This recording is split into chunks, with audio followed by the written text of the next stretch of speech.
Hi, welcome back to Ms. Brown's 7th grade math class. Today is November 12th, and today we'll be talking about percent of change. It may also be known as percent of error. So even if you don't see the word change, error is also the same formula that we use in this particular problems, okay? So the percent of change is a ratio that compares the change in quantity of a number to the original amount. Okay, there are two specific types of percent of change. The percent of change describes the change over time by either an increase or decrease. If the original amount is increased, then the percent, then it's called a percent of increase. So pretty much if the original amount goes up to the new amount, then that's an increase. But if the original amount decreases, that should be decreases, then it's called a percent of decrease. So change can be represented by the difference. And remember, when you talk about difference between something, that means to just subtract between the new and the original values. So there's two formulas that you can use, okay? First is the formula where you do the final amount minus the original amount, and then you divide that by the original amount.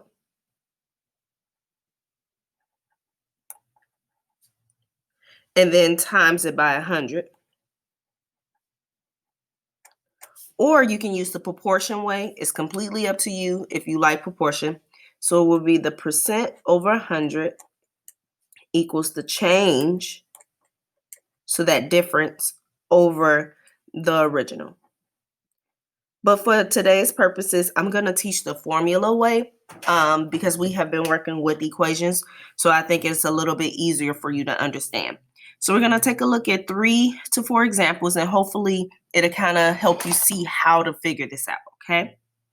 So in our first example, it says a gallon of milk costs $2.79 in 2000. And then in 2015, it cost $3.98. So the first step is you need to figure out what is the original, or I like to call it the old amount.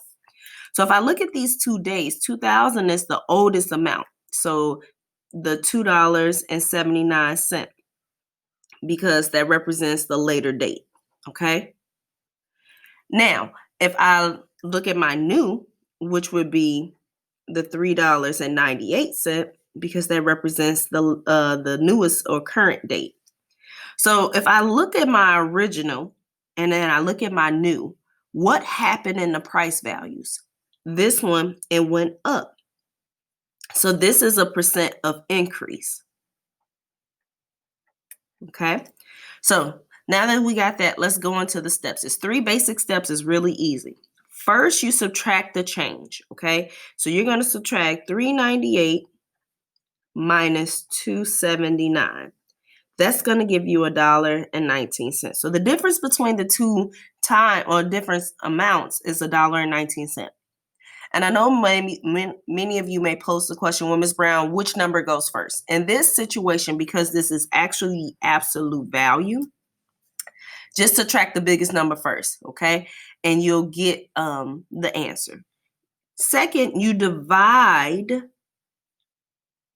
the amount of change, so 119, divided by the original amount. And the original amount was $2.79. So you divide the amount of change, this one, by this, okay?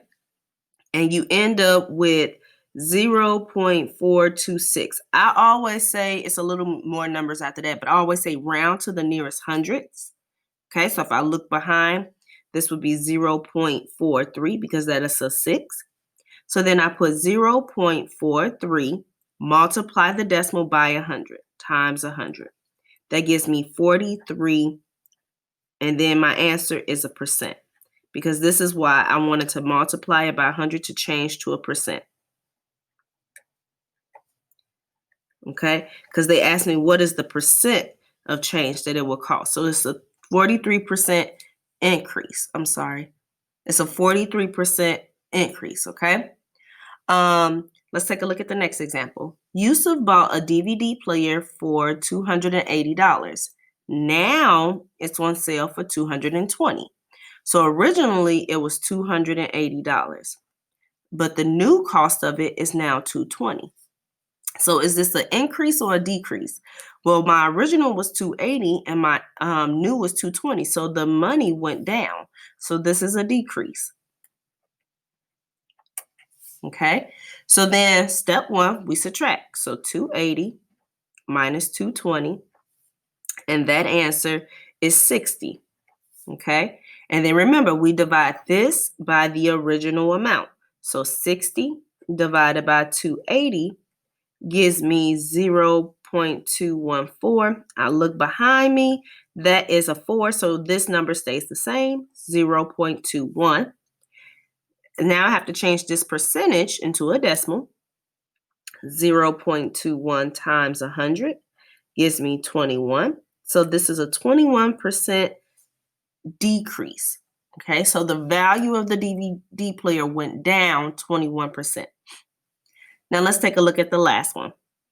A movie ticket costs $8.20 in 2000. And in 2018, it costs $10.65. That's kind of typical for what we pay to go to the movies these days now. So the original amount is the older year, so 820. Remember, that's because 2000 is the older year. And then now, and our new amount will be $10.65 because that's what happened in 2018. So look at these prices. Did this go up? Did this go down? Okay. And so here, this went up. So this is a percent increase problem. So remember our steps. If you would like to pause the video now, go ahead and pause it and see if you can figure this out. But if not, we're going to go ahead. So 1065 minus 820, that gives me $2.45. So remember, we take that 245, we divide it by our what? Our original amount, which was 820. It gives me 0.298. And if I keep going to some other numbers, but if I look behind me, that's an 8. That 8 turns this 9 to a 0 because we got to add 1. And when we add 1 to 9, that's 10. So we got to add another one. So this is 0.30. I take that 0.30 times 100. That gives me 30, which is 30%. Okay.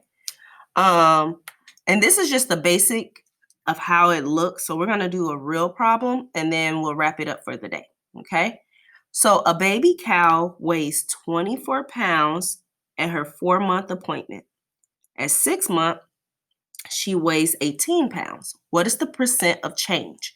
Okay. And remember, I said that this could also be percent of error. So if you see that, then don't be shocked. Percent of error, percent of change, you do the exact same steps. Okay. So I need to find my original amount. I don't change my steps. Even though it's not set up in a chart, I don't change it. My original amount at 4 months was 24. Now my new amount is 18. So this is telling me that the baby is actually getting smaller as it's getting older. And then ask me, what kind of percent of change is this? Well, as 24 to 18, that's a decrease. Okay. So let's do our steps. Step 1, we subtract 24 minus 18. That's going to give me 6. Step 2, I divide the change, which is 6, over the original amount. That's 24. This gives me 0.25. Okay. And from there, step 3, I take 0.25, times it by 100, and that gives me a 25% decrease. I really hope you understand percent of change. Please go ahead and do your IXLs. And if you have any questions, feel free to reach out to me. Also, I wanted to make mention that next week marks pretty much almost halfway through the 9 weeks. If you are not passing this 9 weeks by the next progress report, they're going to start making people on virtual come into school. So if you have not completed any assignments, if you know that you have not taken that test, if you know that you have not done anything you needed to do, please reach out to me now, because if you're not passing by the next progress report, they will be pulling you off of virtual and bringing you into school. So I hope you always watch my videos to the end, because that is very important to know, because they will start making you come in to on-campus school. So I hope you have a great rest of your weekend. If you have any questions, please reach out to me. I am always available. Enjoy your day.